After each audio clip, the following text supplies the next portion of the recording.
갑자기 왼쪽 아랫배나 옆구리에 통증이 나타날 경우 어떤 증상을 의심해 볼 수 있을까요? 우선 가장 대표적인 증상으로는 과민성 대장 증후군, 신장결석, 난소낭종, 탈장 등이 있습니다. 그리고 생소한 질병 중 하나인 게시렴도 여기에 속하는데요. 하나하나의 특징에 대해 알아보겠습니다. 왼쪽 아랫배 통증에는 어떤 것들이 있을까요? 과민성 대장 증후군. 왼쪽 아랫배 통증 중 가장 많은 원인으로는 과민성 대장 증후군을 들 수 있습니다. 대장에 영향을 주는 만성 질환으로 복통, 경련, 복부 팽만감, 설사나 변비의 반복 등이 나타날 수 있는데 통증이 하복부 아랫배 위주로 나타나며 왼쪽에 더 많이 느껴질 수 있습니다. 난소낭종. 난소에 낭종이 생겼을 경우 커지거나 파열될 경우 통증이 나타날 수 있습니다. 통증은 왼쪽 아랫배를 비롯해서 오른쪽 아랫배대에 따라서는 골반에 통증이 나타나고 묵직한 느낌이 들기도 하며 생리주기의 변화를 가져오기도 합니다. 신장결석.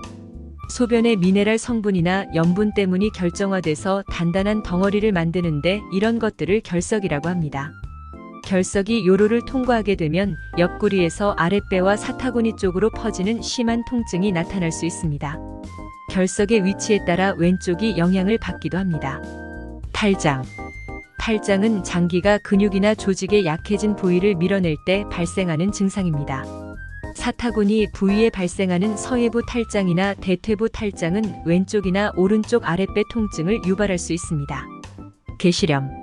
게실은 작은 주머니가 결장 대장의 안쪽 벽에 생기면서 염증이 생기거나 감염된 상태를 말합니다.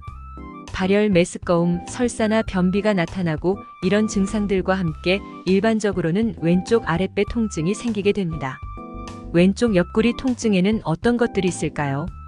신장결석, 게시렴은 왼쪽 하복부 통증과 더불어 옆구리 쪽에도 통증을 동반할 수 있습니다. 그 밖에 생기는 왼쪽 옆구리 통증으로는 신우신염, 요로감염, 췌장염, 근골격계 문제 등이 있습니다. 신우신염. 신장의 세균 감염은 염증이나 통증이 생길 수 있습니다. 열이 나거나 빈뇨, 절박뇨 같은 증상과 함께 왼쪽이나 오른쪽 옆구리에 통증이 나타날 수 있습니다. 요로 감염.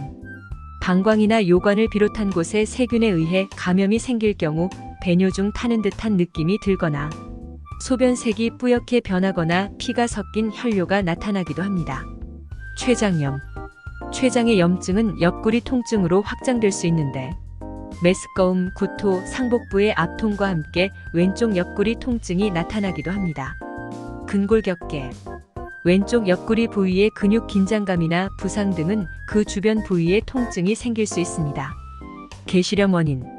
게시렴은 대장 안쪽에 작은 주머니 모양의 게실이 생길 수 있는데 이 주머니 안쪽에 있는 대장 속 노폐물들이 배출되지 못하고 고여있는 상태로 계속될 경우 염증이나 감염이 특징적인 질환입니다.